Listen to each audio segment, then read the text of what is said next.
Do you find responsibilities in work, family, and health too overwhelming to handle? Welcome to Health, Wealth, and Relationships, Thriving in the Balancing Act. Join physical therapist and relationship consultant Dr. Gina Williams in building stronger connections, advancing your career, and elevating your overall well-being. Here you'll find practical tips, inspiring stories, and actionable strategies for living a more fulfilling and meaningful life.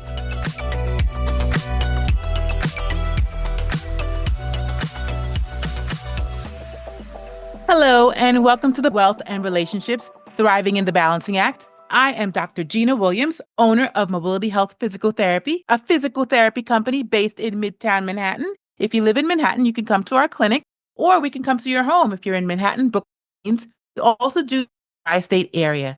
Today's guest is Wendy Taddeucci. Wendy loves to work with the sandwich generation women who feel pulled in many different directions and just want to take time for themselves. She actually will take the time for themselves. They first have to make sure that the loved ones are safe and well cared for. Wendy has been deciding times caregiving for her 88-year-old mother over the past 12 years and also enjoys a successful coaching practice.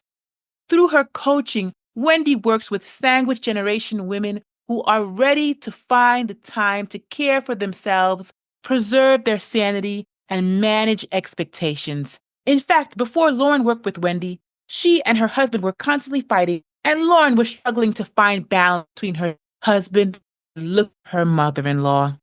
After coaching with Wendy, Lauren found peace and has created boundaries, and she's healing.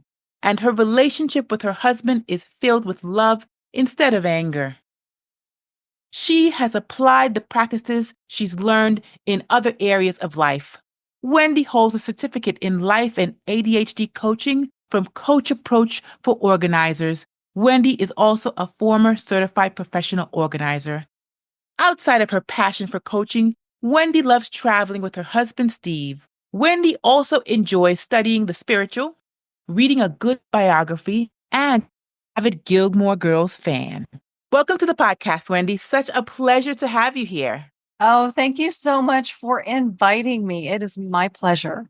Now, Wendy, as a member of, the sandwich generation, you say, so can you describe for the audience exactly what that means? Yeah. So the sandwich generation, the definition is basically a woman, typically a woman that is sandwiched between taking care of an aging parent or parents and children, right? I've expanded that definition to say a woman that is sandwiched between taking care of aging parents and running a business or working a job or whatever it is, because there are so many different layers to sandwich generation and taking care of someone. But that's my definition. Oh, wow. I mean, a lot of us can relate. I mean, I am in that, definition of being sandwiched by older. I have little ones. I'm married. I have a business. So definitely we, it's great to have resources to kind of help us navigate and figure out how do we do these things and how do we, match and, find time for ourselves as well. So you have firsthand experience with the challenges that involved with caregiving. Can you share a bit about your journey and what's inspired you to start your coaching for other women in similar situations? Of course. So I am that woman in the sandwich generation and have been for 13 years now. I've been taking care of my mom. Now, when I say taking care of, mom is in a retirement community in assisted living, right? So I'm not a hands-on caregiver, but I am still doing the things and making sure she's comfortable and the medications and just all the things, right? So I do have firsthand experience with that. And when I first started taking care of mom, I was 36 years old. I did not expect to be doing this. It was very sudden. It's like, okay, I'm an only child, right? So things begin and end with me. And when I started taking care of mom, I didn't know what I didn't know. None of my friends were going through it. I didn't know about resources. I didn't know I just figured it out as I went. Problem with that was I figured everything out as I went, and it was exhausting. And I did the best I could, but I found that I was neglecting myself. I wasn't eating properly. I wasn't resting. I was burned out. I was burned out so badly that my doctors thought I had MFs because I was exhibiting those symptoms. Turns out it wasn't. I was just burned out. My adrenals were shot. I was a mess, right? Wow. Stress can really have a physical manifestation in our bodies. It really, really can. And then when I realized what was happening and I decided that was not okay, I started taking better care of myself and I began to put myself first. And I'll get into a little bit of that today. But I've seen this, and you've probably seen this too with caregivers, the burnout, the overwhelm, the medical situations that arise because caregivers are not taking care of themselves because they're putting themselves last. A lot of reasons for that. You asked about my journey, and yeah, I've got firsthand experience taking care of my mom for the last 13 years. But beyond that, really, my journey started with my dad. Now, my dad, he passed away when I was 6 years old. Oh, my because he was taking care of my grandmother, and he was sick during that time. Didn't tell anybody. Didn't tell my mom. Didn't tell his sisters. Didn't tell anybody. And come to find out, he was taking my grandmother's prescription pain medication. He was that sick. Wow. It was pretty severe. So grandma passed away when I was 5 years old. Around that time, he finally went to the doctor and he was diagnosed with stage 4 colon cancer and passed away that following year when I was 6 years old. And when my mom told me in my 20s what had happened with the prescription pain medication, he was sick, he didn't go to the doctor, I was like, you know what? That sucks. And that should never happen to a caregiver. And what I learned in this journey was it happens a lot. It does. Caregivers die. They get very sick, right? And so when my mom told that to me when I was in my 20s, I remembered that. And I said, you know what? Going forward in my life, if I ever have an opportunity to help a caregiver so this doesn't happen to them, I'm going to do it, right? Well, I was 20. I didn't know what I didn't know. And I just went on with my life and did all the things until my mom got sick. And it was like, wham, you have to start taking care of her. And I did. And that's when I started neglecting myself. And I had all those medical issues and burnout and all the things. And when I decided to turn it around, you know, the universe works in mysterious ways, but it always is conspiring on our behalf. Because at that point, I had finished my coach training. And I was like, well, this is interesting. The timing. So I said in my 20s, I was going to help people that were caregivers so they took care of themselves and didn't get sick and died. I now have the tools to do that with my coach training. And oh, by the way, I'm in this spot. So I started taking care of myself. And then I started using those tools I learned as a coach for me. And when I got myself together, I started helping others get themselves together and start taking care of themselves. So that's my journey. Wow. Can you talk a little bit more about what exactly it was the point for you to put yourself first in priority? Yeah. My doctor going, you have all the symptoms of MS. And he said, you have to lower your stress. You have to, get exercise, meditate, right? That was the wake up call. Because I knew what I was doing to myself. I knew exactly what I was doing to myself. That was the wake up call. And I went, ooh, well, okay. If I can change this situation and improve it, I will. Well, did the MRIs and did all the things. And it wasn't MS. It was just I was burned out Or care for yourself. and I Wow. was sick. And so yeah, that was my turning point. Wow. And how long did it take for you to start feeling better and Mm-hmm. getting back to Mm-hmm. yourself? Oh, it took a couple years to Wow. fully feel strong, powerful, confident, healthier. It took Wow. time to undo the damage that I had done. Hmm. I had done it to myself. Nobody else did it. I did it. Wow. That's good perspective to know that, it does take time to get back. So it's not a quick fix. It's a journey. It is in fact a journey, and it's a pretty cool one. Yes, because okay, what's happened and you know what to do. And you just little by little work at it. Little by little, you work at it, and I got to know myself and understand myself. And that is a beautiful part of the journey. And that's what I help my clients to do as well. Mm, that's wonderful. Thank you. So you help women mainly set boundaries, especially when it comes to managing their loved ones and their own needs. What are some Mhm. common struggles you see with boundary Mhm. setting? And what are some simple strategies you would suggest in getting started? Yeah. So, what I have seen over and over, time and time again with my clients when I first start working with them is they do not feel worthy Mm, to put the oxygen mask on themselves first, which means take care of yourself first. mm, They don't see their worth. And so that's where we start is that groundwork, that foundational work so that they understand they are worthy and they do deserve to put the oxygen mask on themselves first. And that's the beginning of everything. mm. Because think about it. If you don't find worth in yourself, you're not going to take care of yourself and you are going to burn out.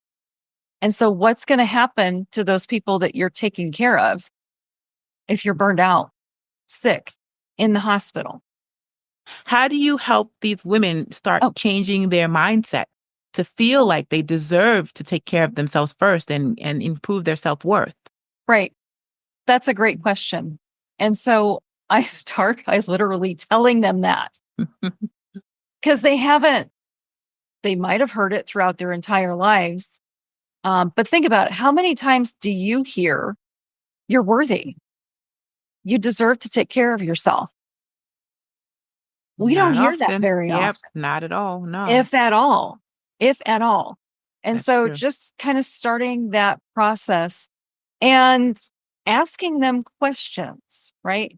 And what I do is it's really simple. It's called a wheel of life. And there's 7 or 8 spokes. And I ask them to tell me, where are you at in each area? Mm, Health, physical environment, their house, right? Relationships, mm, fun, leisure activities. Tell me where you're at. Are you at a 1 or are you at a 10? So a 1 is very low, 10 is very high. mm. And it's really interesting when I start working with these women, they have such resistance over completing that. Letting They them have a quantify. million and one reasons why. Well, I'm busy with this. I can't do this because I haven't figured out how to get into the portal to do this. And basically what they're doing is they're sidestepping themselves. Mm, wow. I noticed that and I call on it. We find the pattern of I'm like, behavior. hey, do you notice that? Right. And it's just building their awareness of themselves Mm, for them to see, oh, yeah, okay, I see what I did there. And then once they can see it, what do you think you might do differently next time? wow. Putting them in front of a mirror, allowing them to acknowledge the situation Yep. and trying to process what they can do to change it. Hmm. You've just given my job description. That's it. It's holding that space, shining a light, showing them a mirror, and also redirecting how they talk to themselves. Ah, Here's what I have found. I just called someone on this yesterday. She said, "Oh, I am such a dummy." And I went, "Hang on." Hmm. Said, "Hang on. Do you see what you just said to yourself?" Self-deprecating. And she was like, "What?" She didn't even realize it. She did not even realize how she just spoke to herself. So calling that out, I record all of our, if the client is okay with it, I record all of our coaching calls, right? Mm-hmm. And so that they can go back and see it and hear it. And it's really uncomfortable for them to do that. But once they do, it's like, oh, okay, yeah, I did call myself that.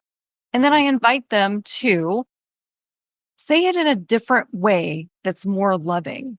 Mm. Oh boy, she struggled with that one. She did not want to even think about how she could say that in a more loving way. What she came around to was, I'm doing the best I can. Mm. Beautiful. That's a start. Mm. So that's the method to helping them see that they are worthy. That's step one. That's the foundation. The next part of that is, like you mentioned, boundaries. Mm. What's a boundary that you could set that is going to help you take care of yourself and that other person, right? And it could be identifying, when my mother calls me or texts me or whatever and says, "It's an emergency. I'm out of Pepsi. Go get it for me." Oh. Is it really an emergency that you're out of Pepsi? 911. And saying, "You know what, Mom? I will get that for you tomorrow. In the meantime, drink water. It's Hmm. better for you anyway." Right? Or Yeah. whatever. That could be a boundary. And Yes. you got to start small with those things. One of my clients, oh my God, I'm so excited for her. She noticed that this has been a pattern for her entire life, 40 some years, of letting other people basically walk all over her, call the shots. And once she realized that, she said, "I was at dinner with she goes, a friend of mine, air quotes." And I'm like, okay, this is interesting. "I was at a dinner with a friend of mine and she was giving me her unsolicited advice." And Mm. she said, "And instead of just sitting there taking it, I said, you know what? This doesn't feel good to me. Let's change the subject." That was huge. Yeah. That was huge for her. That's a boundary, right? Mm. So it's shining a light on them, showing them a mirror of themselves, how they are not taking care of themselves, not feeling worthy, getting them in a place where they do realize they are worthy. And then we begin to set those boundaries.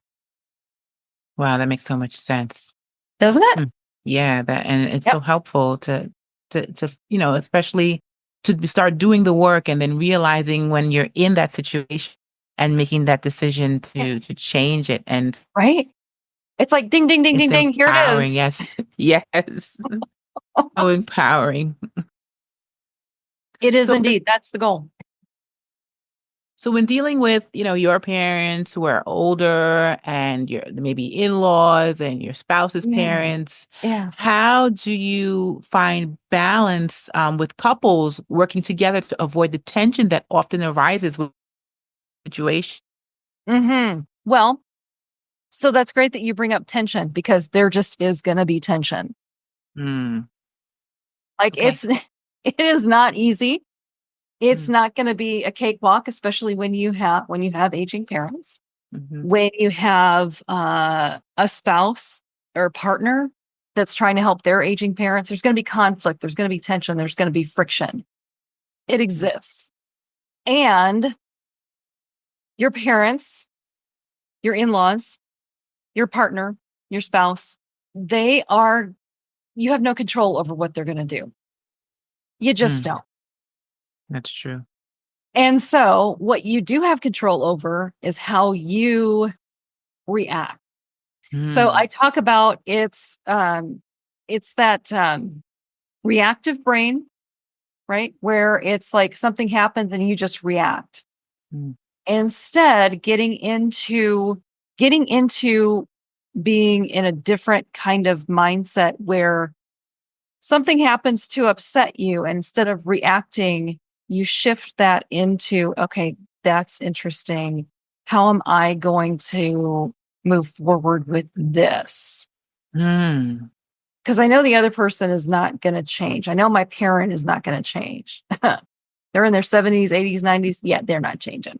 I'm sorry. Can't teach your old That's not dog gonna new happen. tricks. Yes. That ship has sailed. And so just deciding ahead of time how you're going to manage your feelings around what your parent does that you don't agree with. Mhm. That's when you take back your power. That's when you shift into that mindset of, okay, I'm not going to react. Instead, I am going to take control and decide how I'm going to feel about it, how I'm going to manage it. And that takes the stress level down.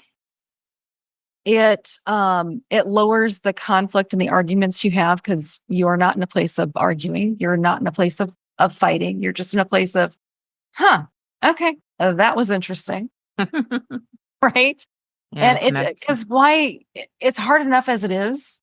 Yes, it's physically, emotionally, mentally draining sometimes, and giving yourself, the permission to reclaim, yourself, and not feel guilty about it is so important. Yeah, that's it. Because how many times do you hear people just beating themselves up? Mm, a lot. Why? Yeah, Why? No, just here's the feeling, notice it. How am I going to manage that? I mean, it makes so much sense. And you say Right? it out loud. When you just And say you, it out loud. Yeah, exactly. yes. So you've worked as a provider, as well as does your background in organizing and time management play a role in helping your clients reduce stress and maintain a sense of control in their lives? Yeah. So that skill set of being a professional organizer for 12 years, absolutely, I tap into that from time to time. And that helps my clients reclaim their time, set those boundaries. Mm. And like one client I'm working with now, she said on the wheel of life, she's like, boy, I really need to get my physical environment in line for me. Because she's like, when my house is a mess, I'm not focused. I Mm. can't focus on my parents. I can't focus. I have to do this for me. So yeah, giving her some guidelines on that. And she's taking the reins and just doing it on her own. So yeah, I tap into that quite a bit. Wow. So you talked a little bit about like setting boundaries, but about like managing expectations of the person you're caring for. How delve into that? All I got was managing expectations. Okay. So, Wendy, we talked about setting boundaries. Each part of your coaching, and speak to the importance of setting realistic expectations for yourself and others, especially when they're wearing so many hats and responsibilities that they have to do. So your question is to setting For the boundaries, setting expectations. Yes. Oh, that's great. Can you give me an example? So, in terms of timing, and when the person who needs care is Mhm. going to get the help, in terms of you have yourself to take care of as a caregiver, you may have your children to take care of. Mm. The person, like your mother-in-law, may want to come first before everyone else, because they have a Mm. need and they can't take care of it by Mhm. themselves, and they need you. So they want to Mm. be put before your spouse, and they want help. Right. Oh, that's a great example. So I will use myself and my mom as an example. So Mhm. when it's an emergency, obviously I will drop everything and go and take care of whatever she needs. As an example, I got a call from one of her nurses over at her assisted living and said, your mom is having chest pain. We've called the ambulance. Well, okay, So I am mercy. right over there and I'm taking care of that. Now, last night when I talked to mom, what did she want?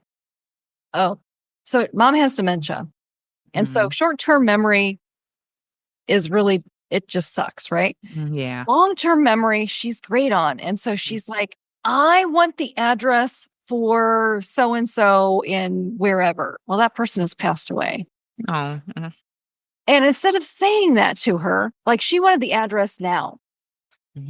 I said, Mom, I will get that to you tomorrow, kind of thing. And then I redirected her to something else. So she wouldn't be like fixated on it because that sometimes happens. So that's kind of an example of emergency versus, this is something that can be put on the back burner.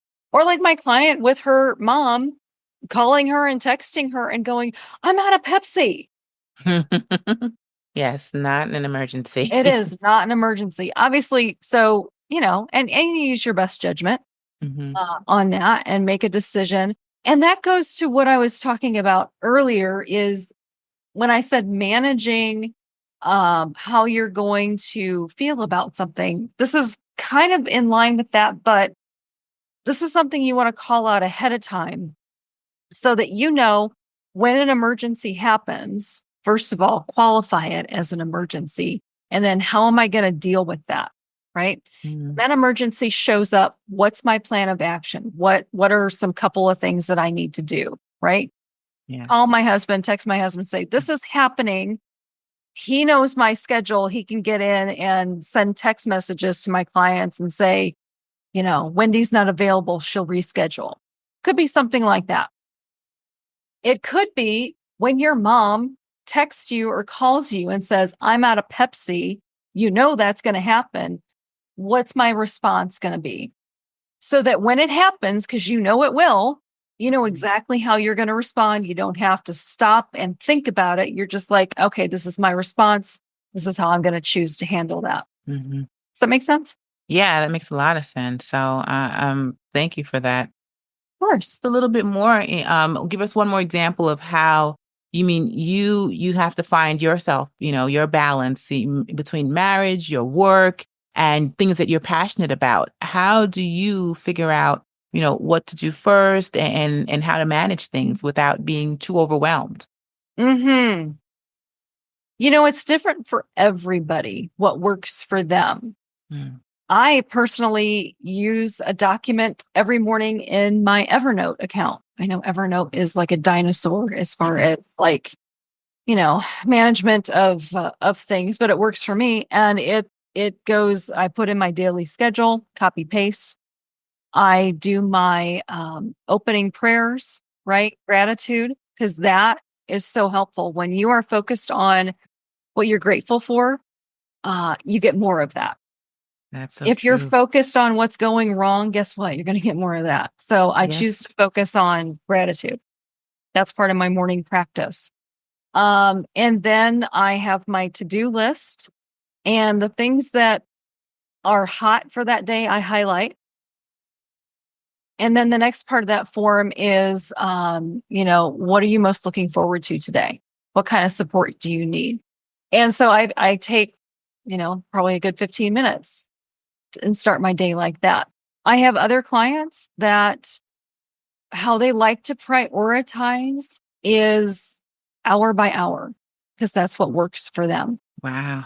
I have clients that like to prioritize every week, every month, right? Like what is the number one thing that I want to achieve this week? Where does my focus need to be? Right. And it's kind of like, I don't know if you've ever heard the big rock analogy. Like you get this bowl, right? And you fill up that bowl with the things that matter to you that you absolutely have to get done. They're the big rocks and you put them in this bowl, right? Those are your priorities. That's what's important. It could be your parent. It could be self-care for you. It could be your business. Those are big rocks, right? And then you take some pebbles, right? And you pour those into the bowl with the big rocks. And those are, the other things that kind of get on your calendar and things to do. And grocery shopping, those kinds of things, right? And then you fill in that bowl with sand. And the sand, that's the stuff that's just kind of filler in your life. Facebook, right? That kind of thing, right? And then you've got a nice balanced bowl. If you do it the opposite way, if you fill in your bowl with sand first, with the nonsensical things like Facebook, with the filler, right? And then you put in the little rocks. Well, it's pretty much full of sand. So you really got to cram those little pebbles in there. And that's your self-care. And that's the grocery shopping kind of things. And then you're like, oh, crap, I got my big rocks to put in this bowl. I've got my spouse, my partner. I've got me. I've got taking care of me. Wow. I've got my parent. Crap. Where can that fit? Yes. And so what happens as a result is you get overwhelmed, you get frustrated, you get burned out. And so just kind of thinking of that analogy, reminding yourself throughout the day, throughout the hour, throughout the week, whatever it is, to go, oh, right, that's a big rock. That's a priority, right? And just discerning between the big rocks and the sand. Wow, that makes so much sense, and such a great way to actually visually picture it and understand exactly what it means when you do those behaviors. And for like an actual, if you want to see a video, go to YouTube and Google big rocks, something like that. I forget the name of the coach. He has since passed away, but he's the one that really came up with this. And it is visually, like if you're a visual person, go watch that video, because you'd be like, oh, I get it now. I get it. Yes. So Wendy, tell us any new projects or things that you're working on in the near future? Yep. So I am pretty excited because in the next couple weeks, I will have a journal up on Amazon that I have written. It's a 30-day journal with journaling prompts. Wow, it's congrats. The Self-Care Sanctuary. And it's guided throughout 30 days to help you have peace of mind. And I did a guided journal because how many times have you opened up a journal and gone, what am I supposed all that white space to do? What am I supposed to do? Right. And so this journal is broken up into self-care. It's into boundaries. It's also that you can have peace of mind. So that's happening. And on my website, you can actually download the free version of that now. You don't have to wait. Oh, wow. And what's your website name? Coach-Wendy.com. Awesome. That's perfect. So please get the journal, everyone. Thank you so much, Wendy, for being a part of the show. It's a pleasure to have you. Thank you for asking me. It has been so much fun talking with you today. Same here. And if anyone's looking for this podcast or any other episodes, please go to my website, mobilityhealthpt.com. That's all for this episode. May this discussion full of actionable tips and valuable advice guide you towards better possibilities in your personal and professional life. Continue your journey of unlocking your fullest potential by listening to more episodes of the podcast at mobilityhealthpt.com. Achieving stronger relationships, securing a thriving career, and embracing a healthier lifestyle may be daunting at first, but it is not impossible. You have the power to unleash the best version of you today. Until next time.